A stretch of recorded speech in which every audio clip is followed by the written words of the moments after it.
ಇದೊಂದು ಬುರ್ಕಾ ಹಿಂದಿನ ಬೇಬಿಯ ಕತೆ. ಕಟ್ಕೊಂಡವನು ಸಾಲ್ದು ಅಂತ ಇಟ್ಕೊಂಡವನಿಗೆ ಕಾಲೆತ್ತೋ ಟೈಮಲ್ಲಿ ಅಪ್ಪನ ಕೈಗೆ ತಗ್ಲಾಕೊಂಡಿದ್ಲು. ಇನ್ನೇನು ರಸದಾರೆ ಉಕ್ಕಿ ಹರಿಬೇಕು ಅನ್ನೋ ಟೈಮಲ್ಲಿ ಇವಳ ಅಪ್ಪ ಬೆಡ್ರೂಮ್ಗೆ ಎಂಟ್ರಿ ಕೊಟ್ಟಿದ್ದ. ಹೀಗೆ ರೂಮ್ಗೆ ಬಂದವನಿಗೆ ಕಾಮದ ಹದಿಂದ ಬೆವರು ಜಿನುಕ್ತಿದ್ದ ಮಗಳ ಬೆತ್ತಲೆ ದೇಹ ಕಣ್ಣಿಗೆ ಬಿದ್ದಿತ್ತು. ಮಗಳನ್ನ ಬಾಯ್ ಫ್ರೆಂಡ್ ಜೊತೆ ನೋಡಿದ್ದ ಆ ತಂದೆ ತತ್ತರಿಸಿ ಹೋಗಿದ್ದ. ಆಗ್ಲೇ ಬುರ್ಕಾ ಹಿಂದಿನ ಬೀಸ್ಟ್ ತಲೆಯಲ್ಲಿದ್ದ ಗೋಸ್ಟ್ ಆಚೆ ಬಂದಿತ್ತು. ಬಾವನ ಜೊತೆ ಬೆತ್ತಲಾಗಿದ್ದ ಈ ಬ್ಯೂಟಿ ತನ್ನ ಬೆತ್ತಲಾಟವನ್ನ ನೋಡಿದ್ದ ತಂದೆಯನ್ನೇ ಬಲಿ ಕೇಳಿತ್ತು. ಇವಳ ಹೆಸರು ಹಂಶೀರನ್. ಉತ್ತರ ಪ್ರದೇಶದ ಅಜೀಮ್ನಗರ ಪೊಲೀಸ್ ಸ್ಟೇಷನ್ ವ್ಯಾಪ್ತಿಯ ರಾಮಪುರ ಅನ್ನೋ ಗ್ರಾಮದಲ್ಲಿ ಈಕೆ ವಾಸ ಮಾಡ್ತಿದ್ಲು. ಇವಳ ತಂದೆ ಹೆಸರು ಶೇಖ್ ಮಯಾನ್. ಈತನೊಬ್ಬ ಫಕೀರ. ಮಂತ್ರ ಮಾಡಿ ತಾಯತಗಳನ್ನ ಕಟ್ತಿದ್ದ. ಈತನ ಮಗಳೇ ಈ ಹಂಶೀರನ್. ಒಬ್ಬಳೆ ಮಗಳಾಗಿದ್ರಿಂದ ಶೇಖ್ ಮಗಳನ್ನ ಅಪರೂಪವಾಗಿ ಸಾಕಿದ್ದ. ಮದುವೆ ವಯಸ್ಸಿಗೆ ಬಂದ ತಕ್ಷಣ ಅಬ್ದುಲ್ ರೆಹಮಾನ್ ಅನ್ನೋನ ಜೊತೆ ಮದುವೆ ಮಾಡಿದ್ದ. ಮದುವೆ ಮಾಡಿದ್ರು ಕೂಡ ಆತನಿಗೆ ಮಗಳನ್ನ ಬಿಟ್ಟಿರೋದಕ್ಕೆ ಆಗ್ತಿರ್ಲಿಲ್ಲ. ಅದಕ್ಕೆ ಆಕೆನ ಅತ್ತೆ ಮನೆಗೂ ಕಳಿಸಿರ್ಲಿಲ್ಲ. ಅಳಿಯನಿಗೆ ಇಲ್ಲೇ ಬಂದು ಇದ್ಬಿಡು ಅಂತ ಕೇಳ್ಕೊಂಡಿದ್ದ. ಮಗಳ ವಿಷಯದಲ್ಲಿ ತಂದೆ ಪ್ರೀತಿಯನ್ನ ಕಂಡ ಅಬ್ದುಲ್ ಮಾವನ ಮಾತಿಗೆ ಸರಿ ಅಂದಿದ್ದ. ತಂದೆ ಮಗಳ ನಡುವಿನ ಪ್ರೀತಿ ಎಂತದ್ದು ಅಂತ ನಾನು ಕಣ್ಣಾರೆ ನೋಡಿದ್ದೇನೆ. ನಿಮ್ಮಿಬ್ಬರನ್ನ ನಾನು ಬೇರೆ ಮಾಡೋಕೆ ಇಷ್ಟಪಡೋದಿಲ್ಲ ಅಂತ ಮನೆ ಅಳಿಯನಾಗಿ ಬರೋದಕ್ಕೆ ಅಬ್ದುಲ್ ಒಪ್ಕೊಂಡಿದ್ದ. ಇದೇ ಶೇಖ್ ಮಯಾನ್ ಮಾಡಿದ್ದ ಅತಿ ದೊಡ್ಡ ತಪ್ಪಾಗಿತ್ತು. ಯಾಕಂದ್ರೆ ಇದೊಂದು ತಪ್ಪಿನಿಂದ ಶೇಖ್ ತನ್ನ ಪ್ರಾಣವನ್ನೇ ಕಳ್ಕೊಂಡ. ಅದು ಪ್ರಾಣಕ್ಕೆ ಪ್ರಾಣದಂತೆ ನೋಡ್ಕೋತಿದ್ದ ಮಗಳ ಕೈಯಲ್ಲೇ ಕೊಲೆಯಾಗಿ ಹೋಗಿದ್ದ. ಯಾವಾಗ ಮಗಳಿಗೆ ಮದುವೆ ಮಾಡಿದ್ನೋ ಆಗ್ಲೇ ಇವಳನ್ನ ಅತ್ತೆ ಮನೆಗೆ ಕಳಿಸಿದ್ರೆ ಇವತ್ತು ಶೇಖ್ ಬದುಕಿರ್ತಿದ್ದ. ಆದ್ರೆ ಇವನೇ ಸಾವನ್ನ ಮಗಳ ರೂಪದಲ್ಲಿ ತಂದು ಮನೆಯಲ್ಲಿ ಇಟ್ಕೊಂಡಿದ್ದ. ಮದುವೆಯಾದ್ಮೇಲೆ ತಂದೆ ಮನೆಯಲ್ಲೇ ಸಂಸಾರ ಶುರು ಮಾಡಿದ್ಲು ಸಂಶೀರನ್. ಗಂಡ ಅಬ್ದುಲ್ಲಾ ಒಳ್ಳೆಯವನೇ ಆಗಿದ್ದ. ಹೆಂಡತಿಯನ್ನ ಚೆನ್ನಾಗೇ ನೋಡ್ಕೋತಿದ್ದ.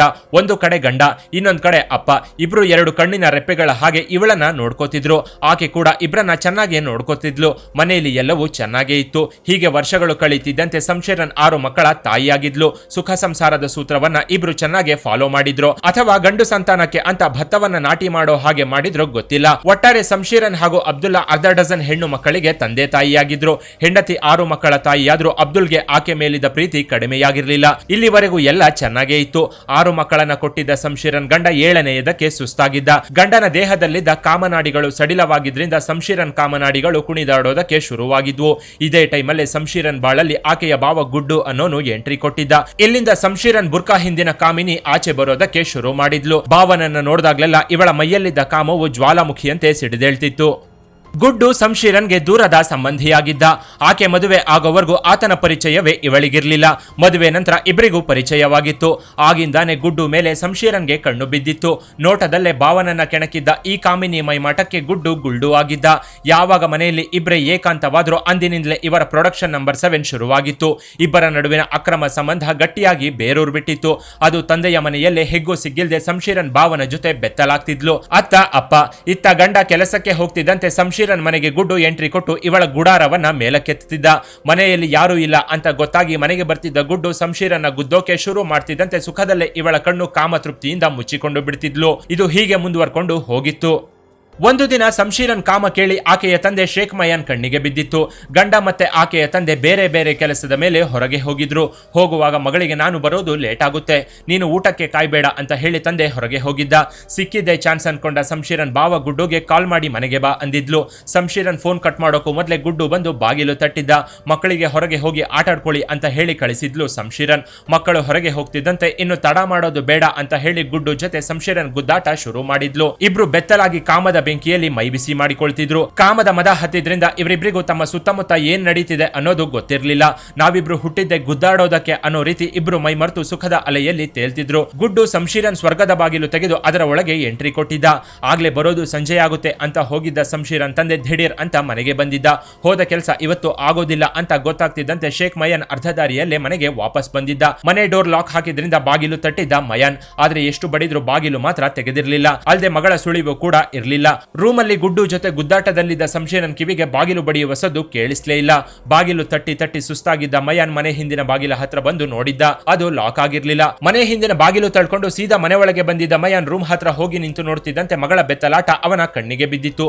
ಅದನ್ನ ನೋಡ್ತಿದ್ದಂತೆ ಅವನ ಹೃದಯವೇ ನಿಂತು ಹೋದಂತಾಗಿತ್ತು. ತನ್ನ ಅಪ್ಪ ಬಂದು ನಿಂತಿದ್ದು ಕೂಡ ಸಂಶೀರನ್ ಗಮನಕ್ಕೆ ಬಂದಿರ್ಲಿಲ್ಲ. ಶೃಂಗಾರದ ತುತ್ತ ತುದಿಯಲ್ಲಿದ್ದ ಸಂಶೀರನ್ಗೆ ಕಣ್ಣು ಕಾಮಪೊರೆಯಿಂದ ಮುಚ್ಕೊಂಡ್ಬಿಟ್ಟಿತ್ತು. ಅತ್ತ ಗುಡ್ಡು ಸಂಶೀರನ್ ಕಾಲು ಮೇಲಕ್ಕೆತ್ತಿ ಗುದ್ದುತ್ತಿದ್ರೆ ಸಂಶೀರನ್ ಭಾವನಿಗೆ ಎತ್ತೆತ್ತಿ ಕೊಟ್ಟು ಸುಖದ ತುದಿಗೆ ತಲುಪಿದ್ಲು. ಇನ್ನೇನು ಗುಡ್ಡು ರಸದಾರೆ ಸಂಶೀರನ್ ದೇಹದ ತಾಪವನ್ನ ಆರಿಸಬೇಕು ಅನ್ನೋವಷ್ಟರಲ್ಲಿ ಸಂಶೀರನ್ ತಂದೆ ಮಯಾನ್ ಜೋರಾಗಿ ಕೂಗಾಡಿದ್ದ. ಅಪ್ಪನ ದನಿ ಕಿವಿಗೆ ಬೀಳ್ತಿದ್ದಂತೆ ಗುಡ್ಡು ಮೇಲಕ್ಕೆದ್ದಿದ್ದ. ಮಗಳು ಸಂಶೀರನ್ ಬೆತ್ತಲೆ ದೇಹ ಕಾಮದಿಂದ ಬೆವತು ಹೋಗಿತ್ತು. ಕಾಮದ ಕಮಟು ವಾಸನೆ ರೂಮ್ ತುಂಬೆಲ್ಲ ಹರಡಿಕೊಂಡಿದ್ರಿಂದ ಮಯಾನ್ ಅಲ್ಲಿ ನಿಲ್ಲೋಕೆ ಆಗದೆ ಹಾಲ್ಗೆ ಹೋಗಿ ಕೂತಿದ್ದ. ಹೆಣ್ಣೆತ್ತ ಯಾವ ತಂದೆ ತಾಯಿ ಕೂಡ ವಯಸ್ಸಿಗೆ ಬಂದ ಮಗಳನ್ನ ಆ ಸ್ಥಿತಿಯಲ್ಲಿ ನೋಡೋದಕ್ಕೆ ಬಯಸ್ತಾನೆ ಅಂತ ನೀವೇ ಹೇಳಿ. ಕೋಪ, ಆತಂಕ, ದುಃಖ ತುಂಬಿದ್ದ ಮನಸ್ಸಿನಿಂದಲೇ ಮಯನ್ ಮಗಳ ರೂಮ್ನಿಂದ ಆಚೆ ಬಂದು ಹಾಲ್ನಲ್ಲಿ ಕೂತಿದ್ದ. ಅಪ್ಪ ಆಚೆ ಹೋದ ತಕ್ಷಣ ತನ್ನ ಬೆವರು ಜಿನುಕ್ತಿದ್ದ ಬೆತ್ತಲೆ ದೇಹವನ್ನ ಬಟ್ಟೆ ಅನ್ನೋ ಒಂದು ವಸ್ತುವಿನಿಂದ ಮುಚ್ಕೊಂಡು ಆಚೆ ಬಂದಿದ್ಲು ಶಂಶೀರನ್. ಆದ್ರೆ ಶೇಖ್ ಮಾತ್ರ ಶಾಕ್ ನಿಂದ ಹೊರಗೆ ಬಂದಿರಲಿಲ್ಲ. ರೂಮಿಂದ ಆಚೆ ಬಂದ ಮಗಳು ಹಾಗೂ ಗುಡ್ಡುವನ್ನೇ ದಿಟ್ಟಿಸಿ ನೋಡ್ತಿದ್ದ ಮಯನ್. ಮಗಳೇ ಧೈರ್ಯ ತಗೊಂಡು ಅಪ್ಪನ ಹತ್ರ ಹೋಗಿ ಬಾವ ಅಂದ್ರೆ ನಂಗಿಷ್ಟ ಅಂತ ಹೇಳಿದ್ಲು. ಗಂಡನಿಗಿಂತ ಜಾಸ್ತಿ ಸುಖವಾಗಿ ನೋಡ್ಕೋತಾನೆ ಅಂತಾನು ಹೇಳಿದ್ಲು. ಮಗಳ ಮಾತು ಕೇಳಿ ಮಯನ್ ಕೋಪ ನೆತ್ತಿಗೇರಿತ್ತು. ಮನೆಯಿಂದ ಆಚೆ ಹೋಗಿ ಬೆಳಗ್ಗೆಯಿಂದ ಸಂಜೆ ತನಕ ಕೆಲಸ ಮಾಡಿ ಸಂಪಾದನೆ ಮಾಡ್ಕೊಂಡು ಬಂದು ನಿನ್ನ ಸಾಕ್ತಾ ಇರೋ ಗಂಡನಿಗಿಂತ ಈ ಕೆಲಸಕ್ಕೆ ಬಾರ್ದವನು ನಿನ್ನ ಜಾಸ್ತಿ ಸಂತೋಷವಾಗಿ ನೋಡ್ಕೋತಾನ ಅಂತ ಜೋರಾಗಿ ಕೂಗಾಡಿದ್ದ. ಮಯನ್ ಜೋರು ಧ್ವನಿ ಅಕ್ಕಪಕ್ಕದ ಮನೆಯವರಿಗೆ ಕೇಳಿಸಿ ಎಲ್ಲಿ ಜನ ಸೇರ್ತಾರೋ, ಜನ ಸೇರಿದ್ರೆ ಎಲ್ಲಿ ನನ್ನ ಕಾಮದಾಟ ಆಚೆ ಬರುತ್ತೋ ಅಂತ ಹೆದರಿದ್ಲು ಶಂಶೀರನ್. ಒಂದು ವೇಳೆ ಜನ ಕೇಳದೆ ಇದ್ರು ಅಪ್ಪನೇ ಎಲ್ಲರ ಮುಂದೆ ಇದನ್ನ ಹೇಳಿ ಮಾನ ಕಳೀತಾನೆ.